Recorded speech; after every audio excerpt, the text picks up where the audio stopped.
Okay, week 2 of the Starters Order 6 League. I've got the oyster munching Aussie with me. Doug, how you doing, Doug?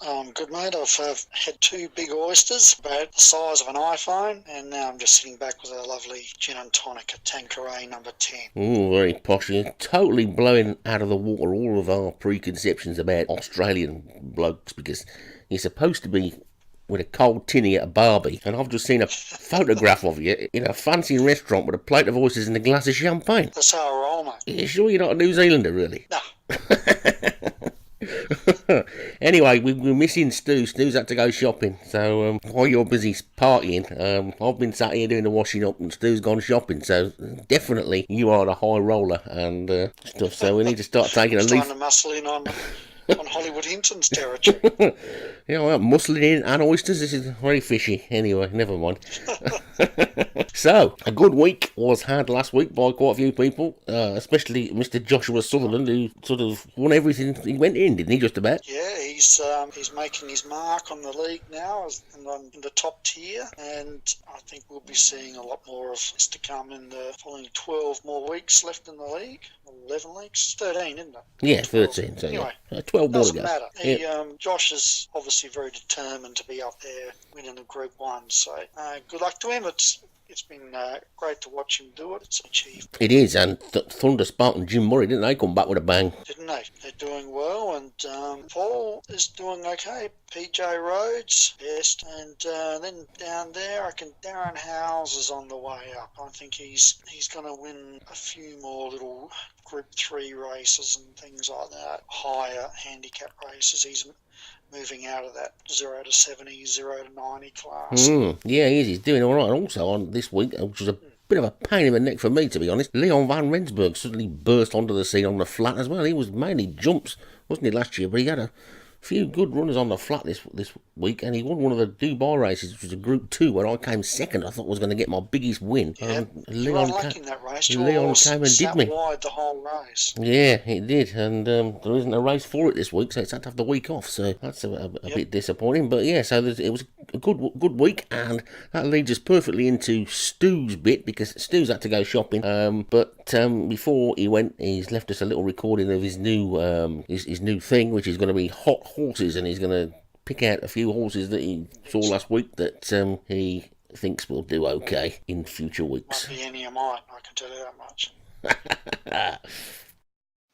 Okay, slight variation on the reviews where we're going to pick out a few horses from the week gone by, from the flat and the national hunt, in what we like to call it hot horses. So I'll get straight into this. I'm going to start with the flat. The first one I picked out was from the 2 mile 2 Woodland Stakes maiden. It was Jim Murray's horse, Edinburgh Shore Boy, pillar to post win, won by 3.5 lengths, looked very comfortable. Doesn't have any future entries, so keep an eye out for that one. The second horse was John Wayne, the 2-year-old for Joshua Sutherland. Easy maiden winner over 6 furlongs, won by 2.5 lengths. Heads to the Group 1 5 furlong Black Caviar in Australia this week, so a drop in distance. Let's see if it can continue its winning ways. My third horse was Darren Howes Quick Another, a surprise win as the trainer states, but comfortable win in the Old Vic Stakes by 2.5 lengths. Also heading off to Oz, going to be showing up in the AJC Queen Elizabeth Stakes, the Group 1, so good luck with that one, Darren. Then I've got Nap by Graham Clutterbuck, the 1.5 mile maiden, comfortable winner, won by 2.5 lengths. No future entries at the moment, so keep an eye out for that one. Then we've got champion trainer Jakanowski, Paul Rhodes, easy winner over 2 miles maiden, won by almost 4 lengths. Looks like one for the future and probably a Group 1 winner at some point. Then we've got Maelstrom for Hands, made most over 1 mile 7 furlongs, really gamely. Doesn't head anywhere this week, but week 3 goes to the Sagaro Stakes Group 3, so good luck with that one, Hans. And my last horse on the flat that I picked out was Darren Thompson's Raval Valley. It's 5 furlong sprint, won by 5 lengths. Looks like it's got some, I don't know, rockets attached to its hooves, but heads to the Black Caviar also out in Australia this week, the 5 furlong Group 1. Let's see how it does coming up against some stronger horses. Okay, then moving on to the hunt and the hot horses. So first up is Eagle Bridge Boy for Jim Murray. Won its 2 mile hurdle quite comfortably by 4 lengths. Looks one for the future, but heads to the Group 2 Tipperary hurdle this week. So good luck with that one, Jim. Next up was Glimmering for Thunderspark. Again, comfortable winner of its maiden. Won by 4 1/4 lengths. Doesn't have any entries this week, so probably one we'll have to look out for in the future. Next horse I liked was Baton Rouge, again for the champion trainer, Paul Rhodes. Won its novice 2 mile hurdle quite comfortably by almost 5 lengths. Again, full of top trainers, so Paul should be quite happy with that one. But heads to the bumper this week, dropping out the hurdle races. Going to see how it does work, how it fares over the flat. Next up, and the actual winner of the bumper last week, is Josh Sutherland's The Irish Connection. Very, very comfortable win, pillar to post. Decided to head off to the Juvenile Maiden this week in the Paddy Power Juvenile Maiden, a 2 mile 1 hurdle race, and also has entries in week 3 for the Group 1 Caceres Juvenile. So obviously Josh thinks this has got some scope. Next after that is Gray's The Frogger, or Frogger should I say. Comfortable 2 mile win chase for it on its debut. Going to go ahead to the Group 3 this week, the Boolaroo chase, so good luck with that one, Gray. Then go another Josh Sutherland horse. What a week he had. Kingdom of Purgatory, 5 length winner over its hurdle race. Obviously likes the mud, it was heavy ground. No future entries for that, so we better keep an eye out for that one for Josh, because if it's not running, it's being held back for something. Then finally, it was Leon's horse, Solo Dancer, Leon van Rensburg, three length winner of its 2 mile maiden. Also heads to the Boolaroo Group 3 this week, so it'll be going up against the Frogger, so those 2 winners, maybe one of them will come out of it on top.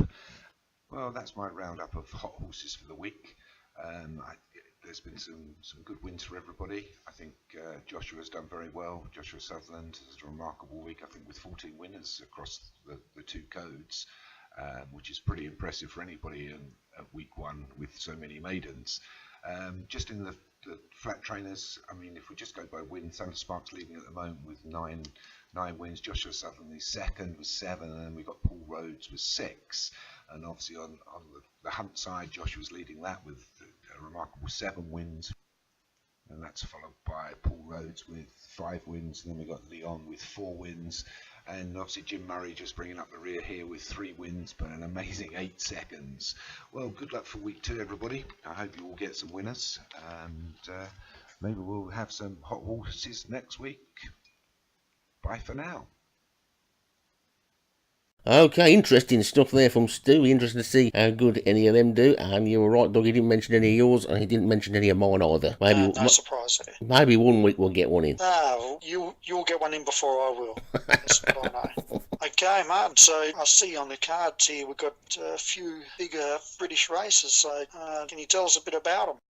So what we thought we'd do here is we'd have a look at the races. I appreciate a lot of people, the races are just names, and they probably don't follow races as closely as some of us do, and may not really understand the significance of certain races, why they're in the league, the races that are trials to other races, and the big significant handicaps and things, and what differentiates one race from another, really. So looking at today's racing, then day 1, we've got a nice mixture of some classic trial races and some really old established handicaps. And the very first one is the City and Suburban at Epsom. Now that's a really significant handicap that's been run since 1851, and back in its early days it used to attract really good top class horses, and the Oaks winner of 1890, Rev Dor, was a winner of that race, ridden by a chap called Morney Cannon, who's the most successful jockey in the race. He won it 6 times. A Derby winner, Sefton, won it. Another Derby winner, Bendor, won it as well, and Robert the Devil, that won the St Ledger, also won it. This is way back in the back half of the 19th century and the early parts of the 20th century. In recent years it's become more of a standard class 2 handicap, with those sort of horses that you see running in sort of big handicaps every Saturday afternoon, Sanoki and Star, won it a few years ago. And it's a firmly established race on a tricky sort of track, which has thrown up some good winners. Most of the top jockeys of yesteryear won it at some time. Lester Piggott won it on numerous occasions. So did Doug Smith and Steve Donahue. Gordon Richards won it as well. And down the list of winners, Willie Carson, Pat Edry, all some good top jockeys from yesteryear have won this. It was suspended in 1921 because of petrol and coal rationing. I'm not quite sure why petrol and coal stopped horse races, but I'm sure it's probably something to do with transportation, wasn't it? Obviously, there was no racing at Epsom during the war years. Some races continued, but most of the big races were run at Newmarket and places like that. Epsom was deemed to be too sort of close to London to be able to have any races. On 1946, the first year it was back after the war, they actually ran it on the Epsom Downs because the racecourse was being refurbished. So 1851 then, the City and Suburban has been going since, and the second race that we'll take a look at today is what has always been really referred to as the first big flat handicap of the season, and that's the Lincoln. The Lincoln was always used to form part of the spring double that the bookies used to call it, because it's usually 1 or 2 weeks before the Grand National, so it was always referred to as the spring double. Amazingly, one jockey has actually won both of them. A chap called David Dick in 1956 managed to win both races, so that's something that we wouldn't see very happening these days. Originally, of course, it was called the Lincolnshire Handicap, and it was run at Lincoln over 2 miles. It started in 1849. The race continued at Lincoln until 1964. It was transferred to Doncaster in 1965 after Lincoln closed down. And William Hill have always been a big supporter of what was the William Hill Lincoln. Another interesting side note to this game is that the Waddington's board game to Topley, which I'm sure most of you have played, all of the horses that are in that are names of horses that won the Lincoln. So I don't know why they chose the Lincoln, but all of the horses that are named in that game are Lincoln winners. Obviously, it's taken on far more significance since it transferred to Doncaster, and there have been some pretty good horses win this and some really interesting things as well. I remember going way back, I'm just having a look at the list in my book here of previous winners, and I seem to remember, Cataldi, 1985, ridden by Greville Starkey, 10-1, won it with 9 stone 10 on its back. Now, Cataldi was a pretty class horse, but to carry that sort of weight was incredible. And it was started a great run for the race as well, because K Battery, which I'm sure the likes of Gray and probably John Morgan and Darren Howells and people that follow the racing will probably remember, won it the next year. Then Star of a Gunner won it the year after that. These are all sort of quite good, well-known horses at the time. And looking down the list again, Hunters of Brora was another good winner in 1998. And if we go up to more recent years, then I think Bray Hill was a bit of a shock winner at 25-1. I seem to remember in 2012. So get your Topley's out and work out your winners. I can just look here. I can see King of Clubs 1926. Leonidas 1930, Dart Warrior 1928, Elton 1929, Jerome Fandor 1932, Dorrigan 33, Play On 34. So I think they actually ran in a line from 26 onwards. Yeah, they did. It was 1926 King of Clubs, 27 Priory Park, and then 28 Dart Warrior, 29 Elton, 30 Leonidas, 31 Night Era, 32 Jerome Fandor, 33 Dorrigan, 34 Play On, 35 Flamenco, 36 Overcoat, 37 Marmaduke Jinx. There your horses in the board game to Topley. Sure, 1 or 2 of you have played that in the past. I'll just have a look and see if I can figure out who the leading protagonists are. And actually, there's only 2 horses ever won it twice, and that was a horse called Ob, who won it in 1906 and 1907, and Babur, who won it in 1957 and 1958. The leading jockey is a chap called Charlie Maidment, who won it in the 1860s and 1870s 4 times, back at the turn of the century as well, going from 1896 to 1910. Jack Robinson is the top trainer with 4. So you can see not many trainers have huge numbers of winners in that race. And it's also been run at other places as well. Of course, a couple of times it's been run at Redcar and Newcastle, while Doncaster was getting a bit of a refurb. So that is a very important and prestigious race to win. And so it's certainly one of the races that I sort of target. It's got a great history. It always signified that the flat season was upon us and ready to start back in the days before we had all-weather racing. The third race to look at today is something called the Brocklesby. Now, the Brocklesby always used to be the first race of the season for some time. Initially, it was the second race of the season, because there used to be an apprentice race first, and I remember having a chat with a friend of my grandfather's in a pub who was a former jockey, and he won the first race of the season one year. I can't remember his name, which is really silly, isn't it? And so he claims that for about 30 minutes he was champion jockey because it was the first race of the season and he was the only one that had a winner. Then afterwards they changed things around a little bit, and the Brocklesby became the first race of the season, a 5 furlong flat race for 2-year-olds. It's quite strange, isn't it, to think that the very first race of the season is all from 2-year-olds. And years ago, the winner used to turn out to be pretty good. When it first started in 1849, it was an all-age 12 furlong race, and it was run at a place, it was run at Lincoln, the same place as the Lincolnshire Handicap, of course. And probably the best horse that ever won the race was a horse called Donovan, because that horse ended up winning the Derby and the St. Leger. So that was pretty impressive. And in recent years, there have been some good horses that went on to do good things as well. So we look at tends to have been won, of course, by a speedy, precocious 2-year-old that doesn't tend to go on to much at 3 or 4. I usually sort of peak at 2, some of these, but there have been some good horses win it, and some that you'll probably remember, and probably the most recent one that was really, really good. Mind Games was pretty good, wasn't it? And Pro Video won it as well. Hearts of Fire and all was another one, and a horse called Deep Diver that went on to win the Prix Labbé on Arc Day. So it's a pretty good race these days still, and of course they're all usually on race 2-year-olds, but now that there's all-weather racing's taken place, I presume some of the horses that contest it may have run in the all-weather races already. So that leads us on nicely then to the classic trials that we have on day one, and the first one of those is the Nell Gwyn Stakes. Now the Nell Gwyn Stakes is a Group 3 event for 3-year-old fillies, and it's always been a very significant trial for the 1,000 guineas. Back in the days when horses used to have not a set route, but there was a pretty traditional sort of route of races that horses would go in, and more often than not, your 3-year-old fillies that you were intending to send to the guineas would either go to the Nell Gwyn at Newmarket, which was run on, I think it used to be on a Wednesday, or they'd sometimes go in the free handicap, which was probably run on the same day years ago as well, or they'd go to Newbury the following Saturday for the Fred Darling. But the Nell Gwyn was always the sort of most prestigious one, and it started in 1961. It was initially called the Spring Fillies Stakes, but it was renamed Nell Gwyn the year after, well known for being a mistress of King Charles II, so I don't quite know why they came up with that idea. Hasn't been won by too many 1,000 guineas winners in recent years. Speciosa was the last one in 2006, and of course Sky Lantern won this race and was second in 2013. Through the history books, looking at who's won it the most, it wouldn't surprise you at all to see that the leading trainer is Sir Henry Cecil.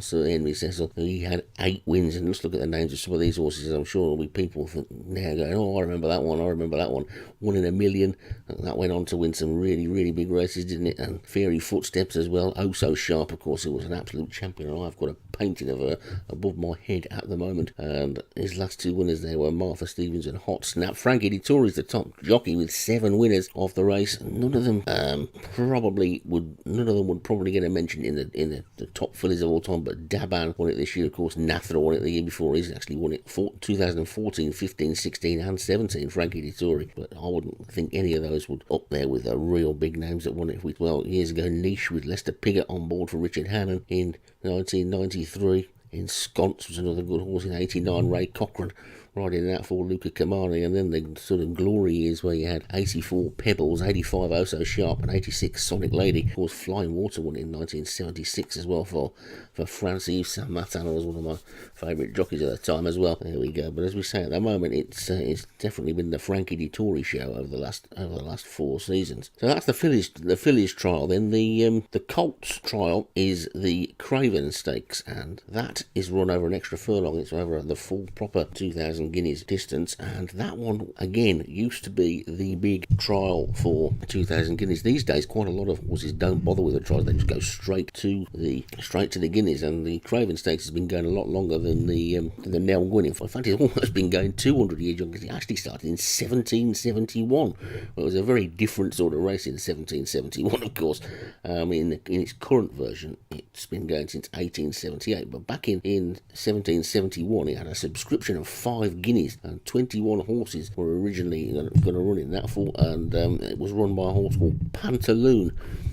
14 horses eventually did go to post that day, and in 1878 it became the Craven Stakes, and was firmly established not long after that as a 2,000 guineas trial. But the first horse to win both races was a horse called Scott Free in 1884, and hasn't actually been a guineas winner of the Craven Stakes since Haft way back in 2004, which I find really surprising. It just shows you the way the racing is changing over recent years, with a lot of horses now going straight to this race. Looking back over the last 30 or 40 years, there's been some really, really big horses. You can see Leofan, Shadid, Dancing Brave, Ajdal, Doyoun, Shardy, Tyrrell, Marju, Al Nasher, Al Rashid, King's Theatre, all in a row just about, and all good top quality horses that went on to do really, really well in future years. And of course, Eminent won it this year, which that's a son of Frankel.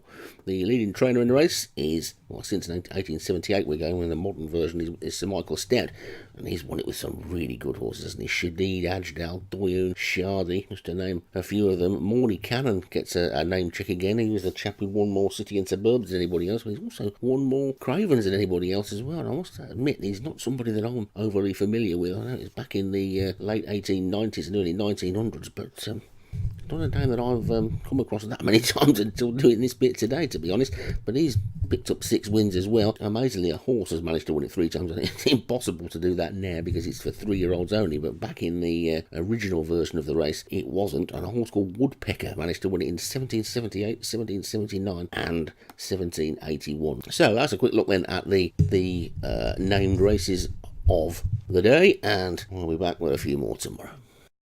Yeah, that was interesting stuff, Martin, especially from my point of view, because I know absolutely nothing about English racing outside of probably really the Grand National. Yeah, I mean, we've got quite a few people, haven't we, that are from all over the place, so I thought it might be a good thing to look at the significance of some of the races. So with that then, we'll get on with the races, shall we? And see everybody tomorrow. No problem. See you then.